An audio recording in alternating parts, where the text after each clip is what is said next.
हाँ जी, नमस्ते। सभी का स्वागत है। बहुत दिनों के बाद हम मिले आपसे। तो आज हम बात करेंगे अंतर्राष्ट्रीय संबंध के बारे में। तो पहली बात तो ये है कि आप सभी के आरएस मेंस के पेपर काफ़ी आगे हो चुके हैं। तो आप सभी को बधाई। और हो सकता है कहीं ये बधाई ना लें कि सर हमारी बहुत अच्छी तैयारी थी, पर आगे खिसक गए, हमारा फ्लो ख़राब हो गया, हमारा मोमेंटम ख़राब हो गया। लेकिन खैर, बहुतेरे विद्यार्थियों की डिमांड थी कि पेपर आगे खिसकने चाहिए। पेपर आगे खिसक गए और आपके पास एक बहुत लंबा अंतराल मिला है। और आप बहुत ही बेहतरीन तरीके से, व्यवस्थित तरीके से और धीरे-धीरे और निरंतर अच्छी तैयारी कर सकते हैं। इसके लिए आपको पहले से ही बेस्ट ऑफ लक। अब बाकी बचे समय में मैं आपको अंतर्राष्ट्रीय संबंध के बारे में बहुत तसल्ली बख्श बताऊँगा और फिर धीरे-धीरे वीडियो आगे बढ़ाते हुए हम आपको शॉर्ट नोट्स उपलब्ध कराएँगे। पहले तो मैं आपसे क्षमा याचना चाहता हूँ कि मैं आपको वक़्त नहीं दे पाया, मजबूरियाँ थी। वो एक शायरी आती है ना, कुछ तो मजबूरियाँ रही होगी, कोई यूं ही बेवफा नहीं होता। तो थोड़ा वक्त नहीं मिल पाया था। चलिए खैर, ज़्यादा इधर उधर की बातें नहीं करते हैं। आप बोर्ड पे जो फोटो देख रहे हो, समझ गए होंगे, या तो ये फोटो मालदीव की है या लक्षद्वीप की है। ये फोटो मालदीव की है। और पिछले चंद महीनों में जो लक्षद्वीप के साथ विवाद बढ़ता जा रहा है, और उस विवाद से संबंधित खबरें, ऐसा कोई दिन नहीं निकला जब ये खबरें अखबार में नहीं आई हो या न्यूज़ चैनल पे नहीं आई हो। ऐसे तमाम अखबारात में ये खबर छाया रही थी। और मोहम्मद मोइजुज़ ने अपने इलेक्शन कैंपेन में ही anti India, India out campaign दिया था, और उसके बारे में हमने एक वीडियो में तसल्ली से बात कर ली थी, जब ये प्रेसिडेंट इलेक्शन का चुनाव का रिजल्ट आया था। तब भी हमने बात कर ली थी कि आगे भारत और मालदीव के रिश्ते हैं, कूटनीति है, वो किस दिशा में जा सकती है। और एक हमने अंदाज़ा लगाया था उस वीडियो के अंदर कि जो मोइजुज़ू है, वो प्रो चाइना और एंटी इंडिया अपना अपनी जो रणनीति है, कूटनीति है, उसको रखने वाले हैं, और ऐसा ही कुछ देखने को मिल रहा है। अब बात ये है कि एक दिल्ली से भी क्षेत्रफल में 5वें भाग का 300 वर्ग किलोमीटर का एक देश है, जो भौगोलिक रूप से इतना बटा हुआ देश है, और भौगोलिक रूप से बटा हुआ दुनिया का सबसे छोटा देश है एक तरीके से, जहाँ पे द्वीपीय देश है। एक द्वीप से दूसरे द्वीप पे जाने के लिए भी समुद्री जहाज का इस्तेमाल करना पड़ता है। तो और जिसकी आबादी 4 से 5 लाख लोगों की है, वो 140 करोड़ के देश को कैसे आँख तरा के देख रहा है, कैसे घुरा रहा है, इसके पीछे की वजह क्या है? और भारत चुपचाप उनको कैसे क्यों सुन रहा है? इसके पीछे की वजह क्या है? 2012-13 की बात है, उस वक़्त भी ऐसा कुछ हुआ था कि अ, उस समय के जो राष्ट्रपति थे अब्दुल्ला यामीन, उन्होंने भी कुछ ऐसे स्टेटमेंट दिए थे, और तब तब भी भारत की सरकार ने एक तरीके से शांति रखी थी, चुप्पी रखी थी। ऐसा होता है कि ऐसे जो देश होते हैं ना, देखिए मूल कारण क्या है? मूल कारण इतना है कि हिंद महासागर में शक्ति संतुलन का खेल चल रहा है, और पश्चिमी देश उसको बहुत गौर से देख रहे हैं। मूल कारण यही है। और उस शक्ति संतुलन में 2 बड़े प्लेयर हो गए, एक भारत हो गया और एक चीन हो गया। अब चीन की इकोनॉमी 17 या 18 ट्रिलियन डॉलर की है, और भारत की है वो 5 ट्रिलियन डॉलर बनने जा रही है। तो एक अर्थव्यवस्था में बहुत बड़ा गैप है। तो ये जो छोटे देश है, जैसे मालदीव हुआ, बांग्लादेश हुआ, भूटान हुआ, नेपाल हुआ, पाकिस्तान हुआ, इनको पाकि जो चीन होता है वो बहुत ज़्यादा आर्थिक मदद देता है। अब हम उतनी आर्थिक मदद नहीं कर सकते, हम अपने देश के नागरिकों की मदद करें या उनकी मदद करें। अब उस कर्ज जाल में मदद दे देकर चीन उनको अपनी नीतियाँ अपनाने पे मजबूर कर देता है। इसके 2 अच्छे उदाहरण हमारे पास, एक तो पाकिस्तान है और एक श्रीलंका है। श्रीलंका में इतने बुरे हाल हो गए थे, इतने बुरे सूरत-ए-हाल सामने आए हमारे सामने कि वहाँ की जनता ने तख्ता पलट कर दिया था एक तरीके से, और ऐसा ही कुछ हाल पाकिस्तान के अंदर है। अब क्या है कि मालदीव के अंदर पिछले 10-15 सालों में नई-नई चीनी मुद्रा आई है, और जो चीनी खेमे के जो लोग हैं, वो चीन का एक तरीके से खुलकर ज़्यादा पक्ष ले रहे हैं। और भारत इसीलिए एक तरीके से प्रोग्रेसिव डिस्कनेक्ट की पॉलिसी अपना रहा है। अब ये प्रोग्रेसिव डिस्कनेक्ट की पॉलिसी क्या है, मैं आपको इस वीडियो में समझाऊँगा। कि भारत चुपचाप देख रहा है, शांति बरत रहा है और एक मैच्योर डिप्लोमेसी है ना, वो दिखा रहा है। ठीक है? क्योंकि अभी क्या हुआ कि 2 दिन पहले की बात है, मालदीव के प्रेसिडेंट ने अपनी पार्लियामेंट में स्पीच दिया। अब यकीन नहीं करोगे, 1/3 मेंबर ही प्रेजेंट नहीं थे और सभी ने उस स्पीच का बॉयकॉट कर दिया था। मतलब वो तो अभी भी हनीमून पीरियड में ही है ना, उनको बने हुए 2-3 महीने नहीं हुए और एक तरीके से 2/3 मेंबर्स ने उनका बॉयकॉट कर दिया उनके प्रेसिडेंट के स्पीच का। रीज़न क्या था? मतलब आप स्टार्टिंग में ही एक पड़ोसी मुल्क और उसके खिलाफ इतना ज़्यादा ज़हर उगल रहे हो, ये वहाँ के समझदार लोगों को भी पसंद नहीं है और जो विपक्षी लोग हैं उनको भी पसंद नहीं है। तो भारत के लोगों को पता है ये लंबा नहीं चलेगा ये मसला, ये ऐसे ही हो रहा है। दूसरी बात ये है कि मैंने कहा हिंद महासागर में शक्ति संतुलन का खेल है। इस मालदीव द्वीपीय देश के ठीक नीचे एक द्वीप और है जिसका नाम है डिएगो गार्सिया। डिएगो गार्सिया द्वीप है, वो अमेरिका के पास है और वो उसपे अमेरिका ने अपने नाभिकीय हथियार भी जमा कर रखे हैं और एक बहुत बड़ा सैन्य अड्डा बना रखा है। तो वो भी मालदीव को बहुत ही करीब से देख रहा है। और साथियों एक बात, ने जब पुराने वीडियो किए थे उस वीडियो में मैंने आपको बताई थी कि हिंद महासागर और प्रशांत महासागर में जो छोटे द्वीप है उनका बहुत बड़ा सामरिक महत्व है। हमने ये उदाहरण बताए थे कि प्रथम विश्व युद्ध, द्वितीय विश्व युद्ध में इन द्वीपों ने, इन आइलैंड्स ने बहुत बड़ा रोल प्ले किया था। इसीलिए इन आइलैंड पे चीन की, भारत की और यूएसए की बहुत बड़ी नज़र रहती है करीब से और चाहते हैं कि इन द्वीपों का कुछ इम्पोर्टेंस है और इन पे कुछ इन्वेस्टमेंट किया जाए ताकि आगे आने वाले समय में हम इनका उपयोग कर सकें। जैसे भारत मॉरिशस में भी निवेश कर रहा है, सेनेगल में भी निवेश कर रहा है और हमने प्रीलिम्स के वीडियो में एक ऑर्गेनाइजेशन पढ़ा था, FIPICC, forum of Indo Pacific inland island corporation, 14 द्वीपीय देशों का संगठन है। तो ये द्वीपीय देश है ना, ये बहुत इंपॉर्टेंट है और इसीलिए मालदीव क्या हो जाता है, इंपॉर्टेंट हो जाता है। आई बात समझ में? तो अगर मालद्वीप इतना इंपॉर्टेंट क्यों है, 2 नंबर में अगर पूछा जाए तो हिंद महासागर में जो शक्ति संतुलन का खेल है और हिंद महासागर के जो 2 बड़े प्लेयर है ना, वो कौन-कौन है? एक तो चीन है और एक भारत है। तो इसीलिए मालदीव क्या हो जाता है, बहुत ज़्यादा इंपॉर्टेंट हो जाता है। और वैसे भी कुछ चंद दिनों पहले मोदी जी जब लक्षद्वीप गए थे, तो एक बहुत बड़ा विवाद खड़ा कर दिया था मालदीव के 3 मंत्रियों ने, फिर उनको खैर बाहर निकाल दिया। अब देखते हैं आगे क्या होता है। क्योंकि मोदी जी ने ये पहल की थी कि एक तरीके से टूरिज्म के तौर पर लक्षद्वीप को भी प्रमोट किया जा सकता है क्योंकि ये एकदम पास-पास के हैं और अगर वहाँ पे हम इंफ्रास्ट्रक्चर डेवलप करें, ऐसी कुछ चीज़ें वहाँ पे बनाएँ, तो ये चीज़ तो लक्षद्वीप में भी हम कर सकते हैं और पर्यटन है वो लक्षद्वीप की इकोनॉमी का 1/3 हिस्सा है। तो अगर पर्यटन कमज़ोर होगा, तो सीधी-सी बात है कि लक्षद्वीप की आर्थिक ताकत है वो क्या होगी, सॉरी, मालदीव की आर्थिक ताकत क्या होगी, कमज़ोर होगी। ठीक है, तो हम चीज़ों को आगे बढ़ाते हैं, पॉइंट टू पॉइंट इनको पढ़ने की कोशिश करते हैं।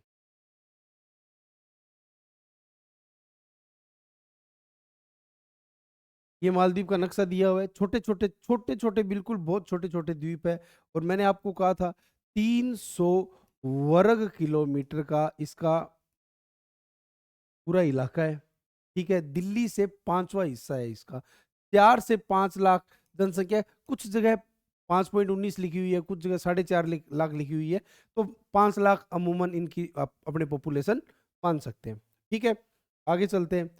ये भाई साहब हैं, जिन्होंने भारत के साथ दुश्मनी खुलेआम मोल ले रखी है, देखते हैं इनका आगे भविष्य में क्या होता है। अब स्लाइड के तौर पर हम आगे पॉइंट टू पॉइंट इन चीज़ों को समझते हैं। वो स्लाइड आपको टेलीग्राम चैनल पे पहले से मिल जाएगी। अभी क्या है ना, थोड़ा वक़्त नहीं मिल पाया था इसीलिए वो हैंड रिटन है। कल वाले वीडियो के अंदर मैं आपको जो वीडियो है मैं वेस्टर्न एशिया के ऊपर बनाऊँगा। अमेरिका ने जो हुती विद्रोहों के साथ एक पंगा ले रखा है वो, और साथ में ईरान ने भारत के लिए क्या घोषणा की है और आज कतर ने भी एक भारत के लिए एक अच्छी घोषणा की है। तो वेस्टर्न एशिया के ऊपर मैं आपको उन चीज़ों को समझाने की कोशिश करूँगा। ठीक है? देखिए विवाद क्या है? बड़ा-बड़ा मैंने विवाद बता दिया आपको। लेकिन विवाद की क्रोनोलॉजी क्या है? देखिए, अब्दुल्ला यमीन 2013 से 2018 के बीच में क्या थे? मालदीव के मालदीव के राष्ट्रपति थे। ये आदमी प्रो चीनी था और एंटी इंडिया था। क्या था? प्रो चीनी था और एंटी इंडिया था। मैंने अब बताया था ना कि 12-13 में भी ऐसा विवाद हुआ था। तब इस आदमी ने क्या किया था? बहुत ज़्यादा एंटी इंडिया स्टेटमेंट दिए थे और उस समय भारत में इलेक्शन का माहौल बनने वाला था, तो मीडिया में ये चलता था कि मालदीव का एक छोटा-सा देश भी भारत को आँख दिखाने लग गया, भारत के क्या ये हाल हो गए हैं और अब वापिस वही हाल वापिस हो चुके हैं क्योंकि इब्राहिम सोलिह जो प्रेसिडेंट थे 2018 से 23 के बीच में, वो प्रो इंडिया थे और इस बात के लिए ही इब्राहिम सोलिह की आलोचना करते थे मोहम्मद मोइज़ू अपने चुनाव के अंदर कि ये आदमी प्रो इंडिया है और मैं भारत की सेना को यहाँ से निकाल दूँगा, ये हमारी संप्रभुता के क्या खिलाफ है। अब देखो कितने सैनिक हैं, लगभग 75 से 100 के बीच में सैनिक है और आप बताओ यार कैसे वो संप्रभुता के खिलाफ हो जाएगा। लेकिन ठीक है, वो एक मुद्दा चला था एंटी इंडिया का था और इंडिया आउट कैंपेन चलाया और ये आदमी राष्ट्रपति भारत का बन गया। अब भारत का राष्ट्रपति बनने के बाद क्या है, सॉरी मालदीव का राष्ट्रपति बन गया, सॉरी मालदीव के राष्ट्रपति बनने के बाद इन मालदीव में अक्सर सबसे पहले भारत में दौरा किया जाता है, लेकिन इन्होंने दौरा किया तुर्की का। अब देखिए तुर्की क्यों इंपॉर्टेंट है। जब हमने इंटरनेशनल करंट अफेयर प्रीलिम्स में पढ़ा था, तब मैंने आपको बताया था कि मोदी जी ने एक दौरा ग्रीस का किया था, एक दिन का ही दौरा था। उसमें दो बड़ी चीजें थी, एक तो पोर्ट के लिए एग्रीमेंट हुआ था, दूसरा क्या था कि ग्रीस की और तुर्की की आपस में नहीं बनती। उसका बहुत बड़ा एक ऐतिहासिक कारण है, लगभग 2 शताब्दियों का, मतलब 2 शताब्दियों का नहीं, 2000 सालों का कुछ कुछ ना कुछ उनके बीच में विवाद रहा हुआ है। तो ग्रीस गए थे। अब क्या हुआ कि तुर्की ने 370 हटने के बाद भारत के खिलाफ एक बहुत बड़ा स्टेटमेंट लिया था, बहुत बड़ा स्टैंड लिया था और तुर्की एक तरीके से पिछले 15 सालों में इस्लाम के चरमपंथ को, या एक तरीके से बोल सकते हैं इस्लाम के पुनरुत्थान को वो ज़्यादा बढ़ावा दे रहा है। तो मुस्तफा कमाल पाशा ने प्रथम विश्व युद्ध के बाद में वहाँ पे खलीफा के पद को समाप्त करके तुर्की को एक धर्मनिरपेक्ष सेक्युलर स्टेट के रूप में फॉर्म किया था। वो वो जो वहाँ की कल्चर थी सेक्युलर स्टेट की, वो अब बहुत ज़्यादा कमज़ोर हो चुकी है और मुस्तफा कमाल पाशा है, वो उसको एक तरीके इस्लामिक स्टेट बनाना चाहते हैं। अब ये जो मालदीव है, ये एक तरीके से सुन्नी बहुल स्टेट है। यहाँ पे सुन्नी की जनसंख्या लगभग 97-98% है। अब ये वहाँ पे गए सबसे पहले तुर्की और इसका असर भी दिखा कि इन्होंने अभी जो 2 दिन पहले स्पीच दिया था, वो स्पीच के अंदर पूरे का पूरा इस्लामिक स्पीच था वो, कि हम मस्जिदों के लिए ये कर देंगे, हम ये जो रमज़ान का महीना है तब हम 10 दिन की छुट्टी देंगे और हमारे एक महान आदमी ने ये कहा था कि इस्लाम के बिना मालदीव आगे नहीं बढ़ सकता। तो उनका वो पूरे का पूरा स्पीच था, वो इस्लाम, इस्लाम, इस्लाम था और उनके कुछ शागिर्द हैं, वो मोदी जी की और वर्तमान भारतीय सरकार की इसलिए आलोचना करते हैं कि मुसलमानों के हालात है ना, बहुत बदतर हुए हैं इस गवर्नमेंट के अंदर, इस निज़ाम के अंतर्गत। लेकिन वो लोग कभी ये नहीं कहते कि चीन के अंदर उइगर मुसलमानों की स्थिति क्या है। खैर मतलब बात क्या हुई कि उनको लेना देना मुसलमानों से नहीं है, उनको लेना देना है वो जो चीन के पैसे दिए हुए हैं ना, वो पैसे के दम पे जो बोल बोल रहे हैं। तो तुर्की को उन्होंने इस्तेमाल किया। तो एक तरीके से तुर्की का जो उनका दौरा था, ये एक बहुत बड़ा भू-सामरिक संदेश था। बहुत ही बड़ा भू-सामरिक संदेश था। खेमेबंदी थी कि तुर्की, चीन और मालदीव के बीच में यहाँ क्या हो रही है, जुगलबंदी है, ठीक है। फिर वो चीनी दौरे पर गए थे और चीनी दौरे के तुरंत बाद उन्होंने बयान दिया था भारत को टारगेट करते हुए कि कोई ये मत समझिए कि वो बहुत बड़ा पड़ोसी है तो वो हमें धौंस दिखाएगा, आंखें दिखाएगा, ऐसा नहीं चलेगा, ठीक है। उसके बाद उन्होंने संसद में भी ऐसा कुछ भाषण दिया था, जैसा कि एक भाषण का तो मैंने जिक्र किया है कि उन्होंने पूरा ही भाषण इस्लाम इस्लाम इस्लाम इस्लाम पर दिया था। सेना वापसी का मुद्दा तो एंटी इंडिया कैंपेन, जो इंडिया आउट कैंपेन चला था उसमें चल रहा है और इस सेना वापसी के मुद्दे पर बहुत सारी बातें हो चुकी है। मोइजुजू और जो मोदी जी थे वो COP 28 के अंदर शायद मिले थे, संयुक्त अरब अमीरात के अंदर। एग्जैक्टली मुझे ध्यान नहीं है लेकिन हाँ संयुक्त अरब अमीरात में ही मिले थे शायद। तो वहाँ पे उनकी मुलाकातें हुई और भारत ने कभी ये नहीं कहा कि मोइजुजू जो कह रहे हैं वो सही है या गलत है। तो उन्होंने वो मोइजुज़ू ने बताया था कि 15 मार्च से पहले चले जाएँगे या 15 मई से पहले चले जाएँगे। अब BBC के अंदर और इंडियन एक्सप्रेस और द हिंदू के अंदर ये लिखा हुआ था कि भारत की आर्मी वापस आएगी लेकिन वहाँ पर रिटायर्ड आर्मी के आदमी और कुछ नॉन मिलिट्री मैन है वो वहाँ पे रहेंगे। तो एक तरीके से मालदीव ने इस मामले में जो वो पहले के भाषण दे रहा था ना वैसा कुछ नहीं है।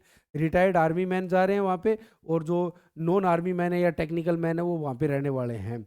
उसको वो देखेंगे क्योंकि मालदीव को भारत की ज़रूरतें पड़ती रहती है और भारत ने बहुत सारी ज़रूरतें पिछले 2 दशकों में की है। क्या-क्या मदद की है, उनके बारे में हम इस वीडियो के अंदर तसल्ली से बात करेंगे, ठीक है? तो सेना वापसी का मुद्दा चल रहा है, तो ये भी विवाद हो गया और एक साथ में लक्षद्वीप विवाद हुआ क्योंकि मालदीव को अचानक ये लगा कि अगर लक्षद्वीप में टूरिज्म बढ़ेगा तो सीधी सी बात है कि मालदीव पे टूरिज्म क्या हो जाएगा, घट जाएगा। तो उन्होंने अनाप शनाप बयान देने शुरू कर दिए थे और मोदी जी ने ये एकदम सही तरीका सोचा कि किसी की आर्थिक कमर तोड़ेंगे ना तभी वो मानेगा। तो उन्होंने लक्षद्वीप के अंदर जब दौरा किया था तो एक तरीके से मालदीव ने बहुत ज़्यादा तीव्र प्रतिक्रिया दी थी। दूसरी बात ये थी कि अभी जो अंतरिम बजट आया उस बजट के अंदर जो मालदीव की राशि पिछली साल बढ़ाई गई थी उस राशि को बहुत ज़्यादा कम कर दिया गया है।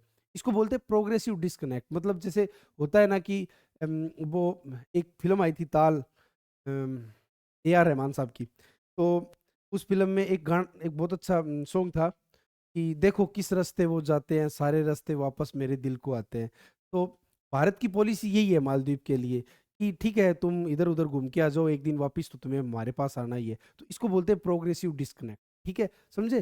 प्रोग्रेसिव डिस्कनेक्ट हुआ, हम तुम्हारे साथ रिश्ते रखेंगे लेकिन कुछ समय के लिए दूर हो गए, ताकि तुम्हें एहसास हो कि हम आपके लिए कितने जरूरी है, हम आपके लिए कितने मायने रखते हैं, हम आपके लिए कितने इंपॉर्टेंस है। इसीलिए मतलब भारत सरकार की डिप्लोमेसी एक तरीके से मालदीव के लिए ये है कि देखो किस रास्ते तुम जाते हो, बाकी सारी रास्ते वापिस हमारे दिल की तरफ आते हैं। ठीक है, तो बात ये हुई, ठीक है, कि लक्षद्वीप का विवाद हुआ था, सेना वापसी का विवाद हुआ था, मैंने ये इस स्पीच के बारे में बता दिया। ठीक है, और तुर्की का कनेक्शन वाला मैंने आपको बता दिया। ठीक है, स्टार्टिंग में मैंने एक ही बात बोली थी कि सारा मामला क्या है, हिंद महासागर में शक्ति संतुलन से जुड़ा हुआ है। और हिंद महासागर में शक्ति संतुलन के दो बड़े खिलाड़ी कौन कौन है? भारत और चीन। और हमने ये मोतियों की माला के ऊपर भी एक पूरा वीडियो पढ़ा था। तो मोतियों की माला का एक हिस्सा है ना वो मालदीव भी। आगे बढ़ते हैं। मालदीव देश की स्थिति क्या है? मैंने आपको बताया था, भौगोलिक रूप से बिखरा दुनिया का सबसे छोटा देश है। भौगोलिक रूप से बिखरा हुआ दुनिया का सबसे छोटा देश है। इस्लामिक सुन्नी बाहुल्य देश है, मैंने आपको ये भी बता दिया। दिल्ली का 500वां भाग है, 300 वर्ग किलोमीटर इसका इलाका है, ये भी मैंने बात बता दी। 5 लाख के आसपास इसकी जनसंख्या है। पर्यटन है वो अर्थव्यवस्था का 1/3 हिस्सा, ये भी मैंने बात बता दी। और भू सामरिक एवं आर्थिक महत्व भारत के लिए इसका है। अब देखो, जैसे एक बार चीन में ये हुआ था कि हम्मन टोटा बंदरगाह है, वहां पे चीन ने अपनी पनडुब्बी भेजती थी, परमाणु पनडुब्बी। अब मान लो कल को यहाँ पे मालदीव के अंदर चीन अपना सैन्य अड्डा बना ले तो भारत के एकदम पास में चीन की उपस्थिति हो जाएगी ना। इसीलिए ये सामरिक रूप से बहुत इंपॉर्टेंट है। दूसरी बात ये कि हिंद महासागर एक तरीके से एनर्जी कॉरिडोर है, यहाँ से तेल गैस इन सब का परिवहन होता है, व्यापार होता है। अगर हिंद महासागर में हालात ऐसे लड़ाई वाले हो जाएंगे तो ये जो एनर्जी कॉरिडोर है ना ये डिस्टर्ब हो जाएगा।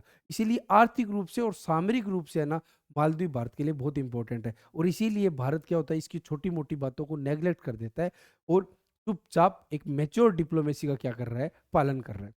ये चीनी एंगल हो गया। अमेरिकी एंगल मैंने आपको बताया था डिएगो गार्सिया के। डिएगो गार्सिया एक द्वीप है जो मालदीव के ठीक नीचे है और वो अमेरिकी आधिपत्य वाला द्वीप है। अमेरिकी नेवल बेस है, वहां पे सैन्य अड्डा है और अमेरिकी परमाणु हथियार भी वहां पे रखे हुए हैं। तो लक्षद्वीप ये मालदीव ये नहीं है कि बहुत ज्यादा इतर है, उसको भी पता है यहाँ पे अमेरिका भी कभी बोल सकता है और एक तीसरा आदमी भी आ सकता है। क्योंकि मैंने कहा ना कि अगर हिंद महासागर में शक्ति संतुलन का खेल चल रहा है तो पश्चिमी देश क्या चुपचाप थोड़ी बैठेंगे? क्योंकि पूरी दुनिया में पश्चिमी देशों का पिछले 500 सालों में दबदबा रहा है और वो अपना दबदबा बनाए रखना चाहेंगे। और इसीलिए वो क्या करेंगे कि इस इलाके के अंदर अपनी दखल को वो क्या है, बढ़ाना चाहेंगे। तो डियोगो गार्सिया में उन्होंने बहुत पहले से इसीलिए अपना क्या बना रखा है, सैन्य अड्डा बना रखा है। और मैं बार बार ये कह रहा हूँ कि प्रथम विश्व युद्ध और द्वितीय विश्व युद्ध में इन्हीं द्वीपों ने, इन आइलैंडों ने, इन आइलैंड्स ने बहुत बड़ा रोल प्ले किया था कि कैसे विश्व युद्ध की स्थिति को बदला जा सकता है। जैसे द्वितीय विश्व युद्ध में तो दो द्वीपों के बीच में एक लड़ाई हुई थी, जापान और यूएसए के बीच में। और उस युद्ध में जब यूएसए जीतता है तो कैसे सेकेंड वर्ल्ड वार होता है ना वो पूरा चेंज हो जाता है। खैर वो सेकेंड वर्ल्ड वार पढ़ेंगे तब मैं उस घटना के बारे में बताऊंगा। लेकिन इन द्वीपों की सामरिक स्थिति है ना वो बहुत ही ज्यादा क्या है, इंपॉर्टेंट है। इसीलिए मालदीव इंपॉर्टेंट हो जाता है। और इतने कम क्षेत्रफल और कम जनसंख्या वाला और कम अर्थव्यवस्था वाला देश है ना, उसकी बुराती बातों को हमें सुनना पड़ता है। आगे चलते हैं।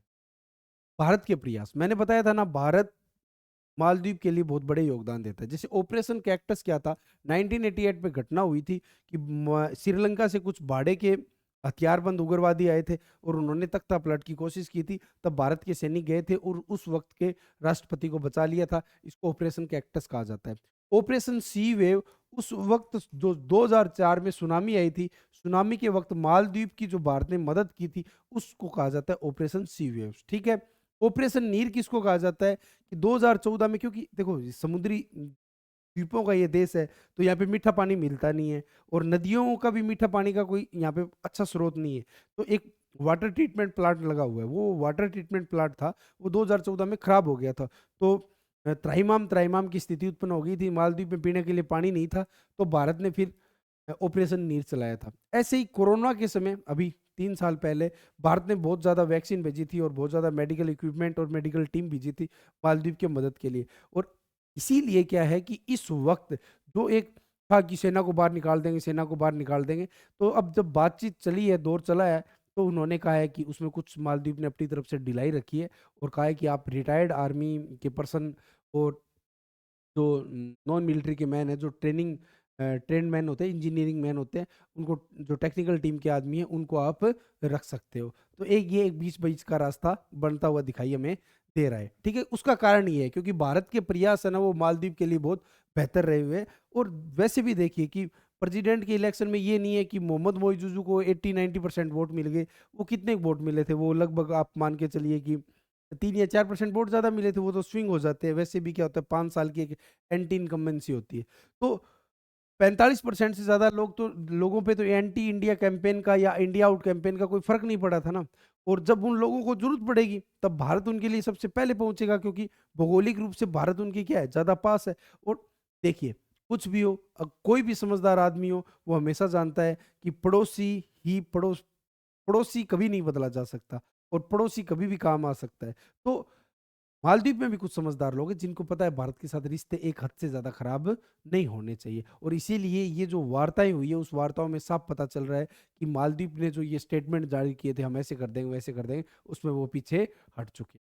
इसके बारे में आपको आने वाले अखबारों के अंदर ये खबरें मिल जाएगी। भारत आगे क्या करेगा, मैंने बताया था, भारत मैच्योर कूटनीति रखेगा, एक तरीके से हिंदी में बोलते हैं ना, परिपक्व कूटनीति रखेगा, और ज्यादा फालतू की बातें नहीं करेगा, क्योंकि भारत के लिए इससे भी बड़े इशू है, मालदीव से भी बड़े इशू है।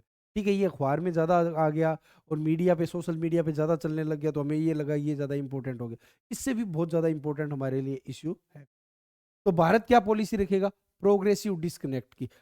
रिश्तों में प्रोग्रेशन भी रहेगा, लेकिन एक बार हम क्या हो जाते हैं, चुप हो जाते हैं, जैसे कि मैंने आपको बताया था, कुछ समय के लिए रुक जाते हैं। और वो रहमान साहब वाला गाना है, देखो किस रास्ते तुम जाते हो, वापिस सारे रास्ते में दिल को आते। अब क्या है, देखो, भारत ये चाहता है कि पूरी दुनिया में भारत एक सम्मानित, जिम्मेदार और स्वीकार्य शक्ति बने। देखो, सॉफ्ट पावर के तौर पर भारत डेवलप होना चाहता है। अब अगर भारत इन छोटे से देश के प्रति प्रतिक्रिया करेगा, तो पूरी दुनिया में लगेगा कि यार भारत है ना, एक जिम्मेदार देश नहीं है। तो हमें एक जिम्मेदार, स्वीकार्य और सम्मानित ताकत बनना है, और इसीलिए हमें मैच्योर कूटनीति का पालन करना है। अब मेंस के अंदर है ना, आप ऐसी चीजें लिखिए, मैच्योर कूटनीति, सम्मानित, जिम्मेदार, स्वीकार्य ताकत। अब ये बात तो आप विदेश नीति के हर पर्सन में लिख सकते हो कि भारत एक सम्मानित, जिम्मेदार और स्वीकार्य ताकत बनना चाहता है। ठीक है, इसीलिए भारत क्या क्या कर रहा है, मैच्योर कूटनीति का पालन कर रहा है। और जैसे कि मैंने बताया था कि श्रीलंका हुआ, बांग्लादेश हुआ, नेपाल हुआ, पाकिस्तान, इन सब में चीनी दखल के उदाहरणों से हमें सीखना होगा। कि जैसे श्रीलंका में बहुत ज्यादा दखल दी, बहुत ज्यादा दखल दी, तो हमें ये लगता था अब तो श्रीलंका चीन का हो गया, श्रीलंका चीन का हो गया, श्रीलंका में तख्ता पलट होगी। अब श्रीलंका ने सीख लिया। तो ऐसे ही बांग्लादेश में बहुत ज्यादा दखल दी थी। तो होता क्या है, अब देखो, बांग्लादेश में जब इलेक्शन हो रहे हैं, तो वहाँ पे इलेक्शन जो हो रहे हैं, और वहाँ की जो फॉरेन पॉलिसी है, वहाँ की जो भी निर्णय निर्माण की प्रक्रिया है, उसमें भारत का एक बड़ा रोल है। ठीक है, अब पेपर में ऐसे नहीं लिखना है कि भारत वहाँ पे इलेक्शन में दखल देता है, लेकिन होता क्या है कि भारत वहाँ पे एक बड़ा प्लेयर है। अब चीन ने वहाँ पे बहुत इन्वेस्टमेंट किया है, लेकिन भारत के उसके साथ सांस्कृतिक और भौगोलिक रिश्ते हैं। तो उस उस रिश्तों के कारण है ना, चीन से रिश्तों को आगे बढ़ाने की भी एक सीमा होती है। और मैंने कहा ना, पड़ोसी को नहीं बदला जा सकता। आप मालदीव चाहे कितना भी कर ले, वो भारत के साथ अपना पड़ोस नहीं बदल सकता। पड़ोस नहीं बदल सकता, तो चीन के साथ उसके रिश्ते अच्छे होने की भी एक सीमा है। ये काम श्रीलंका करके देख चुका है, बांग्लादेश करके देख चुका है, नेपाल भी करने की कोशिश कर रहा है, और पाकिस्तान कर रहा है। और पाकिस्तान कर रहा है तो पाकिस्तान पूरी तरीके से कर्ज की चपेट में आ गया। और जब आप किसी देश के कर्ज की चपेट में आ जाते हो, तो आपकी निर्णय निर्माण की प्रक्रिया होती है वो उस देश के हाथ में आ जाती है। और फिर क्या करते हो, आप डिफेंसिव हो जाते हो, पीछे हटना शुरू कर देते हो। और वैसे भी ये छोटे देश है, और छोटे देश क्या करते हैं, बार्गेनिंग पावर रखते हैं कि हिंदुस्तान को कहेंगे आप दे दो, चीन को कहेंगे आप दे दो, तुर्की को कहेंगे आप दे दो। तो क्यों, किस लिए, कि अगर आप ज्यादा पैसे दोगे तो आपके पाले में आ जाएंगे। ये एक तरीके से ऐसे बार्गेनिंग गेम खेलते हैं, लेकिन ये ज्यादा लंबे समय तक नहीं चलता। और इसीलिए भारत धीरज से इन सबको देख रहा है। इसीलिए तो मैं क्या कह रहा हूँ, ये मैच्योर डिप्लोमेसी। आप धीरज रखिए, धीरे धीरे सब होगा। अगर श्रीलंका के अंदर हम्बन टोटा के अंदर परमाणु पनडुब्बी दिखाई दी और उस वक्त भारत भी परमाणु पनडुब्बी भेज देता तो क्या मतलब था। भारत ने कहा ठीक है चलने दो, थोड़े दिन बाद श्रीलंका को भी समझ में आ गया, और श्रीलंका को समझ में आ गया। ऐसा इसके साथ होगा। तो हमें मैच्योर डिप्लोमेसी रखनी है।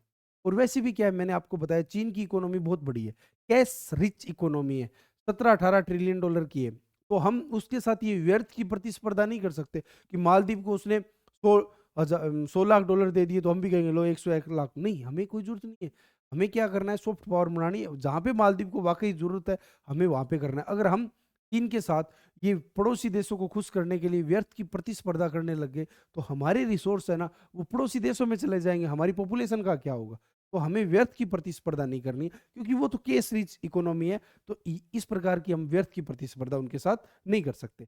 और ये अभी अभी जयशंकर प्रसाद ने, जो अपने हमारे सॉरी विदेश मंत्री है, उन्होंने बयान दिया था कि पिछले 10 सालों में हमने बहुत सारे देशों के साथ रिश्ते मधुर किए हैं। और अब ये है कि किसी को ये लगता है कि ये होना चाहिए वो होना चाहिए, तो हम सबको तो खुश नहीं कर सकते। कोशिश कर रहे हैं कि सब खुश रहे। तो अब ये नहीं है कि मैंने बताया भी वो, मान लो 1,000 डॉलर आके उसने दे दिया चीन ने, तो क्या हम उसको ये कहेंगे लो 2,000 डॉलर नो, नहीं। हमारे रिसोर्स को हम ऐसे पड़ोसी देशों में थोड़ी बांट सकते। हमारी पॉपुलेशन का भी तो हमें ख्याल रखना है। तो हम सबको खुश नहीं रख सकते। ये जयशंकर प्रसाद ने अभी अभी अपने एक बयान में कहा था। ठीक है। मालदीव जैसा स्विंग स्टेट, स्विंग स्टेट समझा, मैंने आपको बताया था ना, स्विंग स्टेट का मतलब होता है कि जैसे चीन से भी ले लिया, तुर्की से भी ले लिया, यूएस से भी ले लिया, इंडिया से भी ले लिया, इसको बोलते हैं स्विंग। क्या बोलते हैं, स्विंग स्टेट। और ये ऐसे स्विंग स्टेट क्या है, उभरते रहते हैं। जैसे श्रीलंका में हुआ था, पाकिस्तान में हो रहा है, कभी हो सकता है कि एक एक महीने बाद, 2 महीने बाद, 1 साल बाद नेपाल से भी ऐसी खबरें हैं। तो ये स्विंग स्टेट होते हैं। ये थोड़ा सा एक डाटा दिया हुआ है कि वो मैंने जो प्रोग्रेसिव डिस्कनेक्ट का उदाहरण दिया था वो मैं आंकड़े के साथ आपको समझाने की कोशिश करता हूं कि 2022-23 में 183.16 करोड़ रुपए भारत ने मालदीव को दिए थे। 23-24 में राशि बहुत ज्यादा बढ़ा दी, 770 करोड़। लेकिन अब की बार भारत ने क्या कर दिया, कम कर दिया। जब ये विवाद हुआ था ना, तो भारत ने ये दिखा दिया कि ऐसे नहीं हो सकता कि आप हमें आंखें दिखाते रहें और हम आपको ऐसे पैसे लुटाते रहें, तो ऐसा नहीं होगा। तो हमने कुछ अपनी राशि है वो कम कर दी। अब देखिए, मेंस के अंदर ऐसे लिखते हैं कि ये जो नेरेटिव बनते हैं ना सोशल मीडिया में, इनसे विदेश नीति कभी तय नहीं होती, कभी भी तय नहीं होती। नेरेटिव बनते रहते हैं, बिगड़ते रहते हैं। मैंने कहा ना, स्विंग स्टेट ऐसे उभरते रहते हैं। 1 साल बाद कुछ और स्थितियां होगी। तो अगर सोशल मीडिया में नेरेटिव बन रहा है, उससे क्या हम अपनी विदेश नीति तय करेंगे। विदेश नीति तो एक बहुत जटिल पहलू होता है ना, मतलब उसमें इतने बारीक पहलू होते हैं कि जो राष्ट्राध्यक्ष होते हैं उनकी पर्सनैलिटी मैच करती है या नहीं करती, वो भी एक बहुत बड़ा मायने रखता है। जैसे हमने निक्सन और इंदिरा गांधी के टाइम का देखा था कि उनकी पर्सनैलिटी कभी मैच नहीं की, तो एक तरीके से भारत और अमेरिका के रिश्ते बहुत कटु हो गए थे। तो ये भी एक बड़ी बात होती है। तो विदेश नीति कोई ऐसी छोटी चीजें नहीं होती है कि आप अखबार में कुछ निकाल दिया, सोशल मीडिया पे कुछ चल पड़ा और उससे विदेश नीति तय हो जाएगी। बिल्कुल ऐसा नहीं होता। अब देखिए, अगर मान लो कि सोशल मीडिया पे ये जो भयानक माहौल चल रहा है, तो भारत तो 770 से 1 करोड़ कर देता कि कुछ नहीं देंगे, सारी हटा देता। लेकिन उसने 600 करोड़ तो वो दे रहा है ना। ये थोड़ी है कि नेरेटिव से विदेश नीति तय हो जाती है। और पड़ोसी तो पड़ोसी रहता है, आखिरकार पड़ोसी पड़ोसी के काम आता है। मैं ये नहीं कह रहा हूँ कि मालदीव हमारे वक्त आने पे काम आएगा, लेकिन पड़ोसी के साथ हद से ज्यादा रिश्ते खराब नहीं कर सकते। आज हम मालदीव के साथ रिश्ते खराब कर लें और मालदीव गुस्से में आकर चीन को अपना सब कुछ दे दे और चीन मालदीव में एक सैन्य अड्डा बना ले, तो ये तो हमारे लिए और बड़ी मुसीबत हो जाएगी। तो हमें धीरज का, धैर्य का परिचय देना चाहिए। और हालात सुधरने के संकेत भी है।